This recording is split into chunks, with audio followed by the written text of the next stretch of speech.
Hi guys, welcome back to my channel. Today I will be swatching and talking about all the purple shades I have in my collection.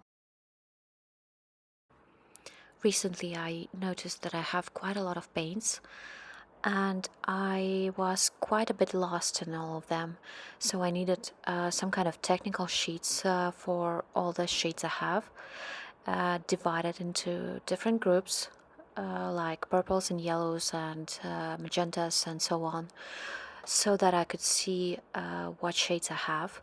Maybe some of them are like double or even more, and what shades I use and what shades I don't use. So I printed out these cute whales just because I think the swatch cards could be cute. Why not? These whales are big enough to show the every shade in its most beautiful way, and they are cute.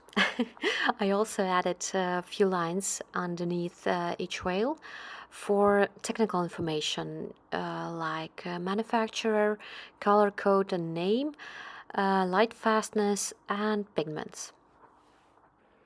The paints I have are mostly of professional grade paints, which are Rembrandt, Schmincke, Daniel Smith and Winsor & Newton.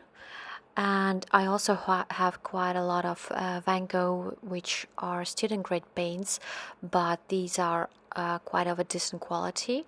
I started using watercolor with these, and I'm gradually switching to professional grades only.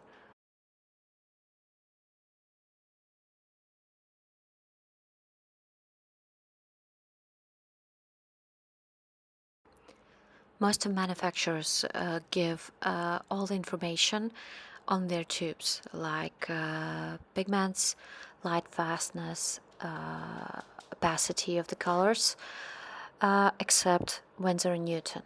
I was quite disappointed when I was making these swatches that Winsor & Newton doesn't have light fastness information on their tubes. I would even say that they have it listed, but only if the light fastness is excellent. If it's below excellent, they don't list it on the tube. How convenient is that? Um, it's not convenient for me, definitely, because I had to search for this information on their website. It's available there, but it's clearly not convenient that I have to search for this information. It must be listed on the tube. So, let the swatch party begin. The first purple shade I have is Van Gogh 568, Permanent Blue Violet. Its light fastness is 2 out of 3 points, which is good but not perfect. And it is based on single pigment PV23, which is also known as Dioxazine, an organic pigment. The next shade is practically the same. It's also based on PV23, Dioxazine, but this one is professional grade paint, Winsor & Newton 733, which is also known as Winsor Violet. Right now I already see that I have two duplicates. These are almost identical shades, but one is professional and one is student grade, so I will keep the professional one. The next shade is also Winsor & Newton one, 672. This is Ultramarine Violet. As you can see in dried version, it granulates quite a bit, which I like and which you can expect from any ultramarine. Its light fastness is excellent, 3 out of 3, and it's a single pigment version based on PV15.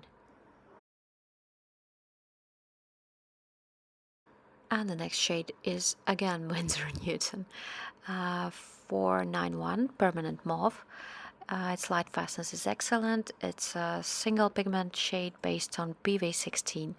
It granulates quite a bit, as you can see on a dried version, and I really like this shade. I like mixing it with yellows to get some muted purple shades.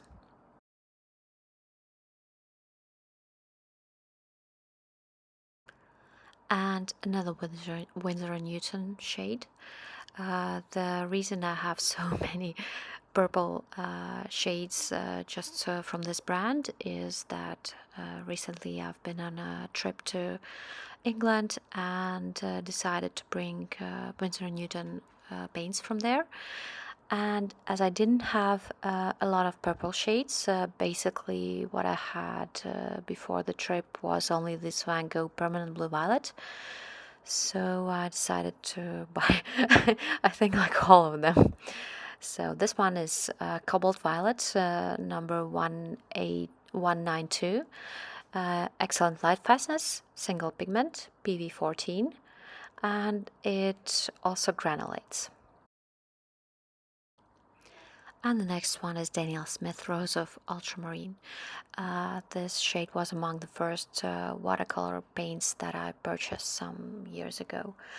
I really love it. It granulates quite a bit and it's very interesting color. It consists of two pigments, PB29, which is ultramarine, and PV19, which is quinacridone rose. And its light fastness is stated to be excellent. So the next shade is Roman Szmal 336 Shadow Violet. It consists of three pigments, PG50, PB29 and PV19. We don't have Roman Szmal in my country, unfortunately, but I've heard quite a lot of good things about this brand, so I grabbed a few pans of Roman Szmal on my recent trip to Helsinki, Finland. I like this shade, but I was kind of hoping it will be something like Daniel Smith Moonglow, which will be swatching out next. But it's a bit different. It's a bit more bluish and much less granulating than Daniel Smith.